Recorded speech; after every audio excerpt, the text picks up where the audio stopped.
দেখো এই মুহূর্তে হাওড়া গ্রামীণে দাঁড়িয়ে রয়েছে এবং তুমি দেখতে পাচ্ছ যে এখানে পরিবর্তন যাত্রার ডাক দেওয়া হয়েছে। সেই পরিবর্তন যাত্রায় এখানে আর কিছুক্ষণের মধ্যেই আসছেন রাজনাথ সিং এবং থাকবেন বিজেপি রাজ্য সভাপতি শ্রমিক ভট্টাচার্য। যারা নেতৃত্বরা রয়েছেন আমি তাদের সাথেও একটু কথা বলবো। যে দিদি, রাজনাথ সিং আসছেন, আজকে এখান থেকে আপনারা কি শুনতে চাইছেন আপনাদের অন্যতম নেতার কাছে? আমি চাইছি, যেহেতু কেন্দ্রীয় মন্ত্রী আসছেন, আমি চাই যে আমাদের পরিবর্তন পশ্চিমবঙ্গে যেমন কেন্দ্রেও আছেন, আমাদের রাজ্যেও যেন মানে আসেন, ওনারা আসেন, উনি এসে বা ওনার দল এসে যেন আমাদের সব কিছু পরিবর্তন করেন। কেন পরিবর্তনের কথা বলছেন বাংলায়? পরিবর্তনের খুব প্রয়োজন আছে, কারণ আমরা 15 বছর যে যন্ত্রণা নিয়ে রয়েছি সেই যন্ত্রণাটাকে সরাতে গেলে পরিবর্তনের দরকার আছে।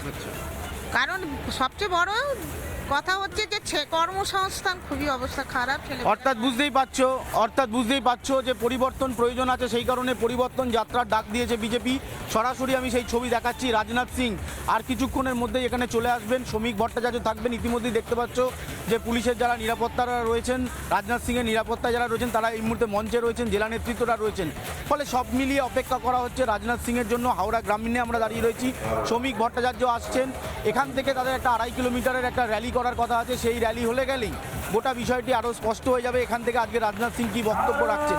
একেবারে নির্বাচনের প্রাক্কালে পরিবর্তন যাত্রা বিজেপির সেটা দিকে দিকে চলছে গোটা বাংলা জুড়ে। এবং আজকে হাওড়া গ্রামীণে এই মুহূর্তে যে ছবি আমি তোমাকে দেখাচ্ছি, যে কর্মী সমর্থকরা তারাও এসে এখানে বসে আছেন।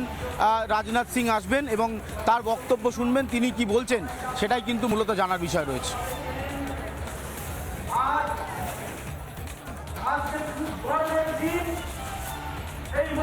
একদমই অনুপম, সেই ছবি আমি দেখতে পাচ্ছি এই মুহূর্তে মথুরাপুর রায়দিঘি বিধানসভার যে মঞ্চের সামনে এই মুহূর্তে কানায় কানায় ভরে গিয়েছে বিজেপি কর্মী সমর্থকদের ভিড়। এই মুহূর্তে তিল ধারণের পর্যন্ত জায়গা নেই, কিন্তু এই মুহূর্তে অভিযোগ করা হচ্ছে মঞ্চ থেকে বিভিন্ন জায়গায় বাস আটকে দেওয়া হচ্ছে এবং বাস আসতে দেওয়া হচ্ছে না, যে অভিযোগ আমরা কালকে দিগনগরে শুনেছিলাম।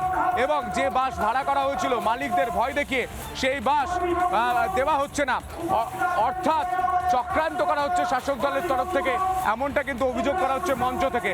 এই মুহূর্তে অতনু নাগ আমার নানা ধরনের কন্টেন্ট দেখার জন্য লাইক করুন, শেয়ার করুন আমাদের ফেসবুক পেজ, সাবস্ক্রাইব করুন আমাদের ইউটিউব চ্যানেল। পাশাপাশি অন্যান্য ব্রেকিং নিউজের জন্য অবশ্যই চোখ রাখুন রিপাবলিক বাংলায়।